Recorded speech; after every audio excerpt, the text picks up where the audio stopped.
Assalamualaikum warahmatullahi wabarakatuh. Halo teman-teman, kami dari kelompok 6 akan menjelaskan materi mengenai historiografi Islam dengan mata kuliah historiografi. Dosen pengampu Bapak Kuswono MPD dan Bapak Johan Setiawan MPD, Universitas Muhammadiyah Metro. Sebelum masuk ke pembahasan materi, kami akan memperkenalkan anggota dari kelompok 6. Yang pertama ada Selviana Puspita Dewi, NPM 202200028 sebagai pemateri pertama. Kemudian ada Naufal Ariska, NPM 202200015 sebagai pemateri kedua. Dan ada Tiara Ayun Hayfani, NPM 202200025 sebagai pemateri ketiga. Kemudian ada Margo Wibowo, NPM 202200001 sebagai pemateri keempat. Berikut adalah penjelasan dari kelompok kami.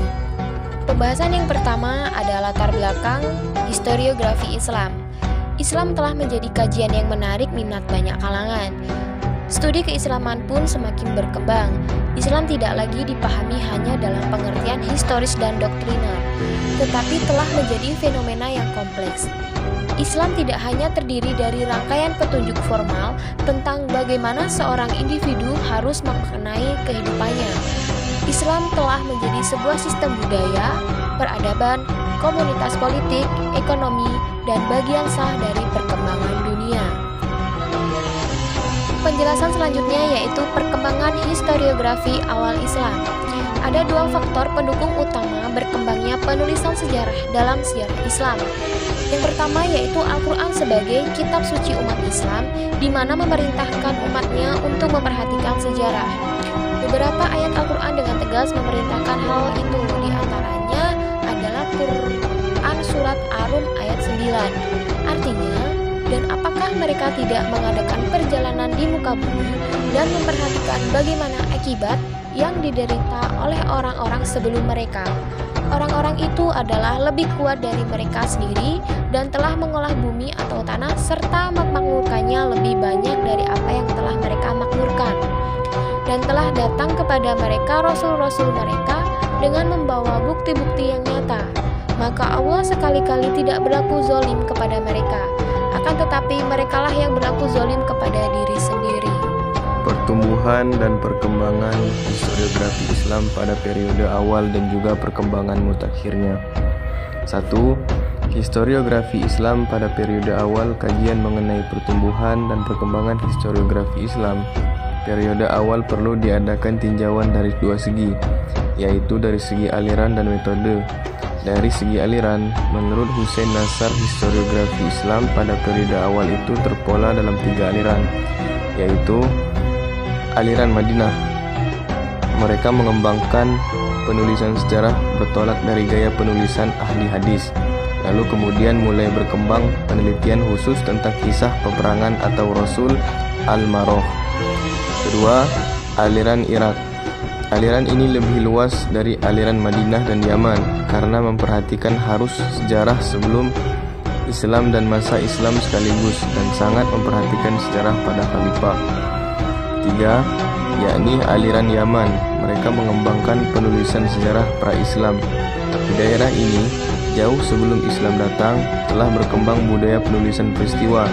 Isinya adalah cerita-cerita khayal dan dongeng-dongeng kesukuan, sehingga berita-berita Israiliyat masuk dan mempengaruhi historiografi Islam. Historiografi Islam modern. Pada penghujung abad ke-18, Barat telah mengalami kemajuan yang luar biasa. Walau pada hakikatnya kebangkitannya tidak terlepas dari pengaruh Islam. Hal ini dimulai dengan Renaissance pada berbagai diagram keilmuan. Mereka bukan hanya mengadopsi keilmuan Islam secara menyeluruh, namun mulai mengembangkannya dalam fase yang sangat realistis dan cepat. Berbagai macam disiplin ilmu kembali mereka kembangkan, dan hanya sekedar kajian sejarah, namun sudah mulai mengarah kepada sejarah sosial yang meninjau kultur sebuah kaum. Historiografi Islam mutakhir. Tarikh adalah sistem penanggalan yang perhitungannya didasarkan atas peredaran bulan mengelilingi bumi. Dalam perkembangan selanjutnya, Taurikh menjadi beragam dan berkembang sesuai perkembangan pencacatan sejarah itu. Disebut juga menunjukkan waktu tentang apa yang dilakukan perawi Hindia dan pemimpin agama. Dalam hal ini diterangkan tanggal kelahiran dan kematian, kesehatan jasmani dan rohani, kesegaran pikiran, perjalanan yang dilakukan, ketelitian dan kemampuan ilmu, tingkat keadilan, kefasikan, dan hal-hal khusus lainnya. Ciri perkembangan historiografi Islam. Setelah pembahasan tentang tema atau objek kajian awal penulisan Islam, maka penulisan sejarah Islam mulai dikembangkan. Sebagaimana yang telah disampaikan pada pembahasan sebelumnya, bahwa adanya perhatian khusus terhadap sejarah Nabi Muhammad, sehingga dalam ilmu sejarah, khususnya dari segi penulisan, semakin dikembangkan. Menurut Abdul Aziz Duri dalam buku Badriyatin, menyebutkan bahwa perkembangan penulisan sejarah tidak dapat dipisahkan dari perkembangan budaya secara umum. Perkembangan historiografi Islam menurut Profesor Rahim Yunus dalam bukunya menyebutkan bahwa ada 4 ciri khas, yakni yang pertama, pemberitahuan disampaikan melalui metode isnad. Metode ini digunakan sebagai salah satu pembuktian kebenaran berita yang disampaikan. Yang kedua yaitu berita disampaikan secara terpisah-pisah satu dengan yang lainnya. Yang ketiga, berita sejarah disajikan dalam bentuk cerita atau kisah sesuai dengan pemberitaan yang diterima oleh penulis sejarah. Yang keempat, kehadiran syair-syair dalam buku-buku sejarah. Syair dijadikan sebagai salah satu alat atau bukti adanya pemberitaan tersebut. Materi selanjutnya akan saya lanjutkan, yaitu mengenai isi karya dan tokoh historiografi Islam. Yang pertama adalah Hikayat Raja-Raja Pasai. Hikayat Raja-Raja Pasai adalah sebuah karya dalam bahasa Melayu yang berisi tentang kehidupan kerajaan Samudra Pasai. Menurut para ahli, sastra ini diperkirakan ditulis dari zaman Sultan Malik al-Saleh hingga sebelum 1524 sebelum Samudra Pasai ditaklukkan oleh kerajaan Pasai. Untuk sementara itu, naskah aslinya telah hilang meskipun dijadikan sumber sejarah yang penting bagi kerajaan Samudra Pasai. Tetapi hikayat ini bukan sebuah teks sejarah murni. Hal ini dikarenakan isinya telah dibumbui dengan unsur-unsur mitos dan legenda. Berarti demikian, hikayat Raja-Raja Pasai tetap menjadi sumber sejarah yang berharga, mengingat sedikitnya peninggalan kerajaan Samudra Pasai yang dapat dijadikan rujukan mengetahui keadaan kerajaan kala itu. Dan yang selanjutnya adalah hikayat Aceh. Nah, merupakan kesusastraan Aceh dapat kita artikan sebagai semua yang telah dikarang awalnya dalam bahasa Aceh.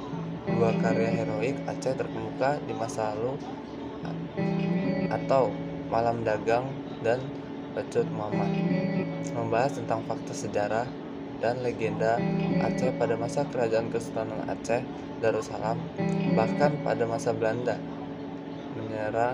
menyerang Aceh dikenal dengan bentuk tulisan atau dengan bentuk tertulis.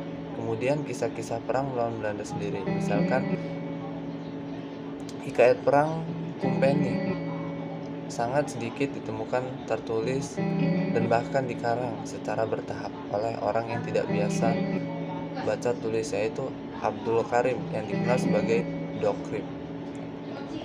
Dan yang ketiga adalah Babat Demak. Cerita Babat Demak ini dimulai setelah Prabu Brawijaya menghilang di hutan Prangerit beserta patihnya, yaitu Patih Banteng. Setelah itu Raden Angkawijaya dinobatkan sebagai raja sebagai pengganti ayahnya dan memakai nama yang sama seperti ayahnya, yaitu Prabu Brawijaya. Dan yang keempat adalah Babat Giyanti. Nah, ini adalah sebuah syair dalam bentuk tambang macapat yang dikarang oleh Yasadipura tentang sejarah Itu tadi adalah penjelasan materi dari kelompok kami. Bila ada salah kata atau kalimat dalam penyampaian materi, kami mohon maaf yang sebesar-besarnya. Kami akhiri. Wassalamualaikum warahmatullahi wabarakatuh.